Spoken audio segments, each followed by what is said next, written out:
रोहित के मन में उस लड़की को लेकर जितने भी सवाल चल रहे थे वो सभी उसने एक ही सांस में नित्या से पूछ लिए। और नित्या रोहित के सवालों पर ऐसे मुस्कुरा रही थी जैसे उसे रोहित की बेचैनी देखकर बहुत मजा आ रहा हो। और वो लगातार नदी के पानी की तरफ ही देखे जा रही थी। रोहित ने देखा कि वो किसी भी सवाल का जवाब नहीं दे रही थी, तो उसने उससे दोबारा जोर देते हुए पूछा, तुम सुन भी रही हो कि मैं क्या पूछ रहा हूं तुमसे? बोलो नित्या। नित्या, जो अभी तक नदी की तरफ देख रही थी, उसने रोहित के सवाल पर अचानक ही पलटकर उसकी तरफ देखा। और जैसे ही उसकी नजरें रोहित की नजरों से मिली, एक पल के लिए रोहित उसकी बड़ी बड़ी गहरी खूबसूरत आंखों में ही खो गया। वो चाहकर भी अपनी नजरें नहीं हटा पाया कि तभी नित्या ने उसे टोकते हुए बेहद नजाकत के साथ मीठी सी आवाज में पूछा, क्या हुआ? कहाँ खो गए रोहित? नित्या के किए सवाल से रोहित ने खुद को उसकी आंखों के सम्मोहन से बाहर निकाला और दूसरी तरफ देखते हुए कहा, तुम हो कौन? कभी अचानक से सामने आती हो तो कभी अचानक ही गायब हो जाती हो। फिर रोहित ने कुछ सोचते हुए उससे पूछा, कुछ तो बताओ अपने बारे में, इतना ही बता दो कि तुम रहती कहाँ हो। नित्या, जो लगातार रोहित की तरफ मुस्कुराती हुई देख रही थी और हवा चलने की वजह से उसकी उलझी हुई लटें उसके चेहरे पर आ रही थी, उसने रोहित की तरफ देखते हुए कहा, शमशान। नित्या शमशान घाट में रहती है?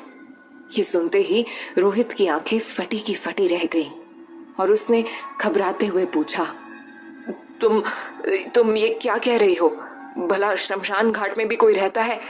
कौन हो तुम? मुझे साफ साफ बताओ। ये पूछते हुए रोहित घबराकर 2 कदम पीछे हट गया। तभी नित्या खिलखिलाकर हंसी और उसकी हंसी चारों तरफ गूंज गई। उसकी हंसी एक अल्हड़ सी लड़की की तरह लग रही थी जो छल कपट से कोसों दूर हो। और उसकी भोली सूरत और प्यारी सी मुस्कान देखकर रोहित सब भूल कुछ पलों के लिए उसमें ही खो गया। नित्या ने कहा, मेरा मतलब ये नहीं था कि मैं शमशान घाट में रहती हूँ। मेरे कहने का मतलब था कि मैं शमशान घाट के पास ही रहती हूँ। वहीं घर है मेरा, न कि शमशान घाट के अंदर। रोहित उससे फिर पूछता है, अच्छा तो तुम कल अचानक कहाँ गायब हो गई थी? कितना ढूंढा मैंने तुम्हें, तुम कहीं नहीं दिखी। नित्या ने मुस्कुराकर उसकी तरफ देखते हुए कहा, अरे मैं नहीं, तुम गायब हो गए थे। पता नहीं क्या देखा तुमने कल ऐसा जो चिल्लाते हुए भाग गए। रोहित को उसकी बातों पर भरोसा होने लगा और उसने नित्या से पूछा, नित्या, क्या तुम्हें वो मंडोलिका याद है जिसके पास गांव के लोग सूरज की बारात लेकर गए थे? नित्या ने आराम से कहा, हाँ मुझे याद है, लेकिन तुम क्यों पूछ रहे हो? रोहित उसकी बात सुनकर एकदम चौंक गया। उसने एक ही सांस में नित्या से पूछा, क्या तुम्हें सच में याद है? तुम मजाक तो नहीं कर रही हो ना? उसकी बात सुनकर नित्या बोलती है, हाँ मुझे याद है, मंडोलिका भी और सूरज की बारात भी। पर तुम ये सब बार बार क्यों पूछ रहे हो? उसकी बात सुनकर रोहित को कुछ सुकून मिला कि चलो, किसी को तो वो सब याद है जो गांव वाले भूल चुके हैं या भूलने का नाटक कर रहे हैं। लेकिन तभी रोहित ने थोड़े हैरत के साथ पूछा, लेकिन जब पूरा गांव इस बात को भूल चुका है तो तुम्हें कैसे याद है सब? रोहित के सवाल पर नित्या ने भी तपाक से जवाब दिया, अच्छा अगर ऐसा है तो तुम बताओ, तुम्हें कैसे याद है सब? रोहित अपने ही किए हुए सवाल में उलझ गया और कुछ सोचते हुए कहा, मैं तो। अभी वो इतना ही कह पाया था कि नित्या एक बार फिर से खिलखिलाकर हंसने लगी। तो रोहित ने उसे हैरानी से देखा, लेकिन तभी उसकी नजर ठीक उन दोनों के सामने कुछ दूरी पर खड़े एक 7-8 साल के बच्चे पर चली गई जो रोहित को ही देख रहा था। रोहित ने देखा कि वो बच्चा लगातार उसे ही देख रहा था और पता नहीं क्यों वो थोड़ा घबराया हुआ था। उसके पास एक कुत्ता भी था जो रोहित को देखकर लगातार भौंक रहा था। उसे ये सब काफी अजीब लगा तो वो उठा और उठकर उस मासूम से बच्चे के पास जाने लगा। लेकिन इससे पहले कि वो उस बच्चे के पास पहुंचता, वो बच्चा वहां से भाग गया। लेकिन वो कुत्ता अभी भी रोहित को देखकर भौंके ही जा रहा था। ये देख रोहित ने मन ही मन में खुद से कहा, अजीब बच्चा था, मुझे देखकर तो ऐसे डर रहा था मानो कोई भूत देख लिया हो।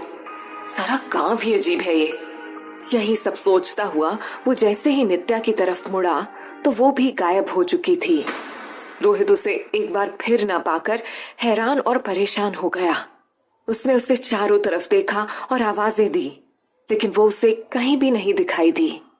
रोहित एक बार फिर पूरी तरह से घबरा गया और उसे कुछ समझ नहीं आ रहा था। चारों तरफ दूर दूर तक सन्नाटा फैला हुआ था। बस कुछ कौवे थे जो पेड़ों पर बैठे हुए शोर कर रहे थे और उनकी आवाज इस सन्नाटे में और भी डरावनी लग रही थी। वो वहीं बैठ गया और सोचने लगा, क्या ये नित्या सच में मुझसे मिली थी या फिर मेरा भ्रम थी? और वो बच्चा मुझे देखकर डर क्यों गया था? कुछ समझ नहीं आ रहा कि क्या हो रहा है मेरे साथ। कोई तो रास्ता दिखाओ भगवान, नहीं तो मैं पागल हो जाऊंगा। उसके मन में ये सब सवाल उठ ही रहे होते हैं कि तभी उसका ध्यान तालाब की ओर से आती पानी की छप छप की आवाज की तरफ जाता है। वो आवाज की तरफ मुड़ता है और तालाब को देखता है तो उसे तालाब में कुछ हलचल होती दिखाई देती है। वो ध्यान से देखता है तो उसे एक हाथ पानी में छटपटाता दिखाई पड़ता है। फिर उसे एक आवाज सुनाई पड़ती है, बचाओ बचाओ। आवाज सुनकर वो घबरा जाता है। वो इधर उधर देखता है पर वहां उसके अलावा कोई नहीं था। वो तेज कदमों से तालाब की ओर बढ़ने लगता है और आवाज उसके और करीब आने लगती है। रोहित को ऐसा लग रहा था कि कोई लड़की अपनी जान बचाने के लिए उसे पुकार रही है। थोड़ा और करीब करीब जाने पर उसे एक लड़की के दोनों हाथ पानी से बाहर निकलने की कोशिश करते दिखाई देते हैं। फिर अचानक ही वो लड़की झटके से अपने सिर को पानी से बाहर निकालती है। उस लड़की को देखकर और उसकी आवाज सुनकर रोहित को अचानक ऐसा महसूस होता है जैसे उसका कोई अपना पानी में डूब रहा था। वो लड़की बार बार खुद को पानी से निकालने की कोशिश कर रही थी। बचाओ, कोई बचाओ मुझे, मैं डूब रही हूँ, कोई निकालो मुझे यहाँ से। वो लड़की बार बार पानी में हाथ पैर मार रही थी और अपना सर पानी की सतह पर रखने की नाकामयाब कोशिश कर रही थी। उसकी आवाज सुनकर रोहित पूरी तरह से घबरा गया। इस पल में रोहित को तालाब में डूबती लड़की और उसकी आवाज के अलावा ना कुछ सुनाई दे रहा था ना दिखाई। रोहित कुछ भी करके उस लड़की को पानी से बाहर निकाल लेना चाहता था। रोहित को ऐसा लग रहा था कि वो जितना उस लड़की के करीब जाने की कोशिश कर रहा था उतना ही दोनों के बीच फासला बढ़ता जा रहा था। ऐसे जैसे उन दोनों के बीच मीलों का फासला हो। मैं आ रहा हूँ, घबराओ मत, मैं तुम्हें कुछ नहीं होने दूंगा। ये बोलते हुए रोहित बेसुध सा तालाब की तरफ भागने लगा और कब उसने उस तालाब में छलांग लगा दी उसे खुद भी नहीं पता चला। रोहित पानी के भीतर उस लड़की तक पहुंचने की पूरी कोशिश कर रहा था। पानी के अंदर जाते ही उसे कुछ अजीब सी आवाजें सुनाई देने लगी। ये आवाजें उसके कानों में गूंज रही थी। उसे ऐसे लगने लगा जैसे वो रोहित नहीं कोई और है और वो किसी और ही दुनिया में है। ये लड़की कोई गैर नहीं उसकी अपनी है। अपने कानों में उन गूंजती आवाजों के साथ रोहित बार बार उस लड़की की तरफ पहुंचने की पूरी कोशिश कर रहा था, पर लड़की मानो भंवर में फंसी थी और वो भंवर उसे अपने आगोश में समाने के लिए जैसे पूरा जोर लगा रहा था। और रोहित कुछ भी करके उस लड़की को थाम लेना चाहता था, ऐसे कि कोई उन दोनों को दूर न कर पाए। तभी वो लड़की के थोड़ा करीब पहुंचा। उसने अपना हाथ बढ़ाया और उस लड़की का हाथ रोहित ने थाम लिया। रोहित और वो लड़की अब पानी की गहराई में थे। तालाब के मटमैले पानी और उसके तल पर उगी घास के बीच रोहित उस लड़की को साफ साफ देख पा रहा था। ऐसा प्रतीत हो रहा था जैसे दोनों ही पानी की गहराइयों में एक दूसरे की नजरों में खो गए हैं और उन्हें इसकी सुध ही नहीं कि वो है कहाँ। रोहित को ऐसा लगा जैसे वो उस लड़की को सदियों से जानता हो। तभी वो लड़की बेसुध होने लगी और पानी में अचानक आए एक झटके से रोहित का हाथ छूट गया और वो लड़की उससे दूर जाने लगी। रोहित को ऐसा लगा जैसे उसकी तो दुनिया ही उसके हाथ से फिसल गई। मैं आ रहा हूँ, मैं तुम्हें कुछ नहीं होने दूंगा। ये बोलते हुए रोहित तेजी से किसी पेशेवर तैराक की तरह उसकी ओर तैरते हुए बढ़ा और उसने उस लड़की को पकड़ लिया।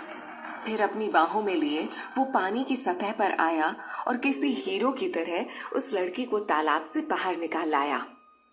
अब तक तालाब के पास गांव के काफी लोग भी जमा हो गए थे और वो तालियां बजाने लगे। उनकी तालियों की आवाज से रोहित जैसे किसी एक सपने से बाहर आया और उसने देखा कि उसकी बाहों में कोई लड़की नहीं, एक 10-12 साल का लड़का था। रोहित उस लड़के को देख एक पल के लिए सकपका गया। तुम पर तालाब में तो एक लड़की थी। अगर मैंने तुम्हें बाहर निकाला है तो वो लड़की कहाँ है? सभी गांव वाले रोहित की तारीफ कर रहे थे, लेकिन रोहित का ध्यान तालाब की ओर था। उसने कहा, पानी में कोई लड़की भी है, मुझे उसे भी बचाना होगा, मैं भी जाता हूँ उसे निकालने। तभी उस बच्चे ने कहा, नहीं भैया, पानी में केवल मैं डूब रहा था, मेरा पाँव फिसल गया था, मेरे अलावा वहां कोई भी नहीं था। ऐसा कैसे हो सकता है? मुझे तो पानी में एक लड़की दिखाई दे रही थी। इससे पहले कि रोहित अपनी बात पूरी कर पाता, तभी उस बच्चे के माँ बाप आगे आए और उन्होंने हाथ जोड़कर रोहित से कहा, आप तो फरिश्ता बनकर आए हैं हमारे लिए। अगर आप नहीं होते तो पता नहीं हमारे बच्चे के साथ क्या हो जाता। आपका बहुत बहुत धन्यवाद। रोहित ने हल्की स्माइल के साथ कहा, ऐसा मत कहिए, ये तो मेरा फर्ज था। रोहित सोच रहा था कि वो लड़की को बचाने गया था और बच्चे को लेकर तालाब से बाहर निकला। आखिर ऐसा कैसे हुआ? वो लड़की उसका भ्रम थी या कुछ और? सचिन, जो वहीं खड़ा ये सब बहुत ध्यान से देख रहा था, वो काफी शॉक लग रहा था। वो भीड़ को चीरता हुआ रोहित की तरफ पहुंचा और उससे पूछा, तू ठीक तो है ना? रोहित ने हाँ में सर हिलाया। सचिन की नजरों से लग रहा था जैसे उसके मन में रोहित को लेकर बहुत से सवाल चल रहे हों, लेकिन फिलहाल सभी के सामने वो खामोश था। वो रोहित को उस भीड़ भाड़ से अलग ले गया और मौका देखकर रोहित से पूछा, यार एक बात तो बता। रोहित, जो अभी तक अपने ही ख्यालों की दुनिया में था, उसने चौंक कर सचिन की तरफ देखा और कहा, हाँ पूछना। सचिन ने गंभीरता से पूछा, तो मुझे ये बता कि तूने तैरना कब सीखा? ये सुनते ही रोहित बुरी तरह से चौंक गया। उसके पैरों तले जमीन खिसक गई। रोहित को तैरना आता ही नहीं था। यही नहीं, उसे पानी से डर भी लगता था और इस बात के लिए उसका बचपन से अपने दोस्तों के बीच अक्सर मजाक उड़ता था। सचिन के इस सवाल का जवाब खुद रोहित के पास भी नहीं था। तभी सचिन का फोन बज उठा। उसने रोहित को बोला, जरूरी फोन है, मैं बात करके पुरोहित जी के घर पहुंचता हूँ, फिर तू मुझे फुर्सत से बताना कि तूने ये तैरना सीखा कब। ये बोलते हुए सचिन वहां से निकल गया। काफी देर तक रोहित वहीं बैठा रहा। उसके दिमाग में कई सवाल चल रहे थे। उसे तैरना नहीं आता, फिर भी उसने उस लड़के को बचा लिया कैसे? पानी के अंदर उसे लड़की क्यों दिखाई पड़ रही थी? पानी के अंदर क्यों उसे ऐसा लगा जैसे वो रोहित नहीं कोई और हो, कहीं और हो? यही सब सोचते सोचते अब अंधेरा भी हो गया था। उसके सवालों का कोई जवाब उसे मिला नहीं तो रोहित वापस पुरोहित जी के घर की तरफ चल दिया। इन्हीं सवालों से घिरा रोहित जब पुरोहित जी के घर पहुंचा तो उसने देखा कि सचिन और पुरोहित रात के खाने पर उसी का इंतजार कर रहे हैं। उसने भी खामोशी से खाना खाया और फिर अपने रूम में जाते ही सो गया। सचिन को रोहित कुछ परेशान सा लगा, लेकिन वो उसे नींद से उठाना नहीं चाहता था, इसलिए खुद भी जाकर सो गया। पूरी रात रोहित को ठीक से नींद नहीं आई थी और इसलिए वो अगली सुबह देर तक सोया रहा। सचिन तैयार हो चुका था। उसने जाते जाते आवाज देते हुए रोहित को कहा, मैं साइट की तरफ जा रहा हूं, तू भी रेडी होकर साइट पर आ जा। रोहित ने बिस्तर में पड़े पड़े ही उसे जवाब दिया, ठीक है, मैं थोड़ी देर में पहुंचता हूं। उसका जवाब सुनकर सचिन वहां से निकल गया और रोहित उठ गया। उसकी आंखों में अब भी नींद थी और चेहरे पर थकावट। फिर भी साइट पर जाने के लिए वो तैयार हुआ और वहां से निकल गया। वो मंदिर के पीछे वाले रास्ते से होकर जा रहा था। रास्ता बिल्कुल सुनसान था। तभी रोहित को किसी के चूड़ियों की आवाज आई तो उसने पलट कर देखा। पीछे नित्या मुस्कुराती हुई चली आ रही थी,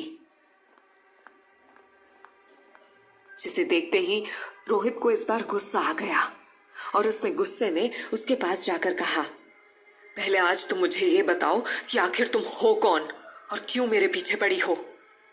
नित्या ने मुस्कुराते हुए कहा, अच्छा, मैं तुम्हारे पीछे पड़ी हुई हूं क्या? रोहित ने गुस्से में ही जवाब देते हुए कहा, हाँ, मेरे पीछे ही पड़ी हुई हो। कभी दिखाई देती हो, कभी गायब हो जाती हो। आखिर तुम मुझसे चाहती क्या हो? कहीं तुम मुझे पागल तो नहीं करना चाहती? नित्या ने मुस्कुराते हुए उसकी आंखों में आंखें डालते हुए कहा, बहुत से राज हैं जो सिर्फ मैं जानती हूं, वो सब तुम्हें बताने थे रोहित। रोहित ने झुंझुलाते हुए पूछा, कौन से राज नित्या? नित्या ने गंभीरता से कहा, यही कि तुम्हारा इस गांव और मंडोलिका से क्या रिश्ता है। आखिर नित्या ऐसा कौन सा राज रोहित को बताना चाहती है? क्या है रोहित का रिश्ता मंडोलिका और निशीपुर गांव से? जानने के लिए सुनते रहिए मंडोलिका, सिर्फ पॉकेट एफएम ऐप पर। कहानी अच्छी लगी तो वीडियो को लाइक करें और आगे सुनने के लिए चैनल को सब्सक्राइब कर दीजिए गाइस।